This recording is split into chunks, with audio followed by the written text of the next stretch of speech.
अस्सलाम वालेकुम फ्रेंड्स, काफ़ी ज़्यादा दोस्त जो उम्रे के लिए बेताब हैं, चूँकि उम्रा वीज़े बंद हो चुके हैं। अब जाकर उम्रे वीज़े 2 से ढाई माह के बाद ओपन होंगे। काफ़ी लोग परेशान हैं, पूछते हैं साकिब भाई उम्रा वीज़ा कब खुलेगा, क्या रेट होगा, कब हमें जाना चाहिए। तो ये बड़ी अहम तरीन वीडियो है, लाजमी आखिर तक देखिएगा।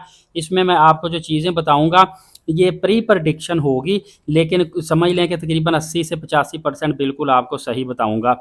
दोस्तों, सबसे पहले बताऊँ कि उम्रा वीज़े बंद हैं, दोबारा उम्रे वीज़े खुलेंगे हज के 4 से 5 दिन बाद। हज के 4 से 5 दिन बाद वीज़े आप मिनिस्ट्री ऑफ फॉरेन अफेयर की साइट से मतलब कि किसी एजेंट के थ्रू अप्लाई कर सकेंगे और उसके बाद वीज़ा लग कर आते हुए कोई 2 से 3 दिन लग जाएँगे।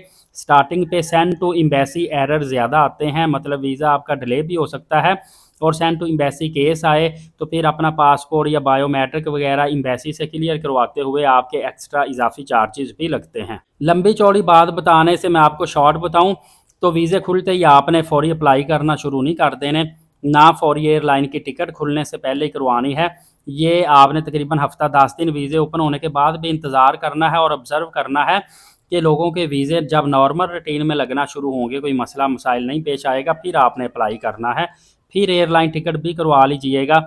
पिछली दफ़ा काफ़ी दोस्तों ने कोड किया था कि साकिब भाई हमने वीज़ा अप्लाई किया, कोई हफ्ते बाद की टिकट करवा ली, हमारे वीज़ों में इशू आ गया, सेंड टू एम्बेसी एरर आ गए, हमारी टिकट भी ज़ाया होगी क्योंकि वीज़ा लगते लगते एयरलाइन की तारीख गुजर चुकी थी। बहरहाल दोस्तों, आपके जो वीज़े लगेंगे वो हज के 4 से 5 दिन बाद लगना शुरू हो जाएंगे और तकरीबन हफ्ता 7-8 दिन के बाद फ़्लाइटें भी शुरू हो जाएंगी।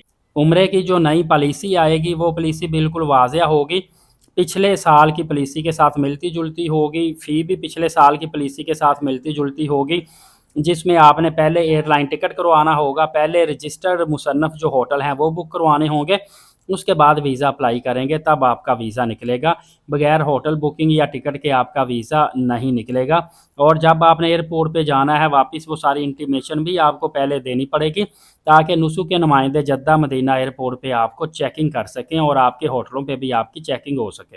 दोस्तों, अब रह गई बात, आपने कोशिश करनी है कि अगर जंग के हालात ऐसे ही रहे तो फिर कनेक्टिंग फ़्लाइटें आपने ख़ासकर जो कुवैत से, लेबनान से, मस्कत, कतर और ये बहरीन से, इस तरह के ममालिक जहाँ पे ज़्यादा मसले मसाइल हैं वहाँ से आपने कनेक्टिंग फ़्लाइट नहीं करवानी अगर हालात इस तरह रहते हैं तो। अगर इस तरह नहीं रहते तो फिर आप आ जा सकते हैं। बाकी कोशिश करनी डायरेक्ट एयरलाइन आप करवाएं। डायरेक्ट आप मुल्की भी एयरलाइन करवा सकते हैं, सऊदी एयरलाइन भी करवा सकते हैं।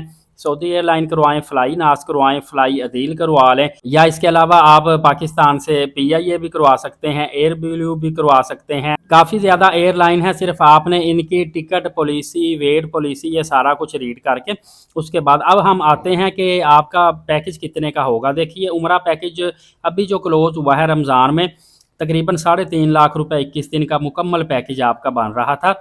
उसके बाद अभी जो शवाल का पैकेज है ये तकरीबन 2.5 लाख का बन रहा है। तो जब मुहर्रम में उम्रा ओपन होगा तब पैकेज थोड़ा सा रेट इसका बढ़ेगा। थोड़ा सा बढ़ने से मुराद है कि 2,45,000 से लेके 55,000 के राउंड 21 दिन का आपका डायरेक्ट एयरलाइन के साथ पैकेज बनेगा। लेकिन जैसे ही मुहर्रम का एंड होगा ये रेट थोड़ा सा डाउन हो जाएगा। उसकी वजह यह है कि मुहर्रम के आगाज़ में या हज के फौरी बाद जैसे ही उम्रा ओपन होगा रश एकदम से काफ़ी ज़्यादा होता है, फ़्लाइटें ज़्यादा बुकिंग होती है तो रेट थोड़ा सा इंक्रीज़ हो जाता है। और मुहर्रम के आखिर पे और सफ़र में तो बिल्कुल आपको पता है रश कम हो जाता है, आगे रबीउल अव्वल में जाके थोड़ा सा रश बढ़ता है। फिर जितना रश मतलब कि सप्लाई डिमांड वाली चीज़ है कि जितना लोगों का रश एयरलाइन में ज़्यादा होगा, टिकट ज़्यादा सीटें बुक होंगी उतनी महंगी हो जाती, जितनी कम बुक होती हैं उतनी सस्ती हो जाती है। और बाकी फिर आगे अगस्त में इस दफ़ा भी देखेंगे, पिछले 2 सालों में सऊदी एयरलाइन ने 50% डिस्काउंट वाली प्रमोशन निकाली थी। इस मरतबा भी होप्स हो कि फिर अगस्त में सऊदी एयरलाइन की प्रमोशन निकलेगी जिसमें आपको जो एयरलाइन का टिकट मिलेगा वो तकरीबन कराची से 85-90 हज़ार रुपये का डायरेक्ट मिल जाता है। डायरेक्ट तो नहीं होती, ये वाया के साथ होती है। ये मदीना से वाया जद्दा भी जाती है, रियाज दमाम से भी वाया कनेक्ट करती है ये सऊदी एयरलाइन जो। तो अगर इसका पैकेज कराची से देखें 85-90 हज़ार की आने जाने की एयरलाइन की टिकट मिल जाएगी। और अगर आप दूसरे पाकिस्तान के शहरों से देखें तो पिछले साल ये मतलब इस दफ़ा 1,11,000 से लेके 1,22,000 के दरमियान टिकट मिलती रही है।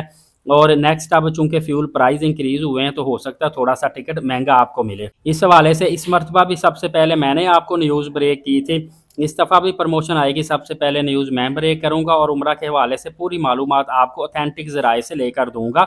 आपने सिर्फ एलीट साकिब यूट्यूब चैनल को सब्सक्राइब रखना है ताकि आपको अपडेट मिलती रहे, और वीडियो दूसरों तक शेयर भी कर दिया करें, नेकी की नेकी है और दूसरों की रहनुमाई भी हो जाती है। अगली वीडियो में मिलेंगे, इजाज़त दीजिए, बहुत शुक्रिया।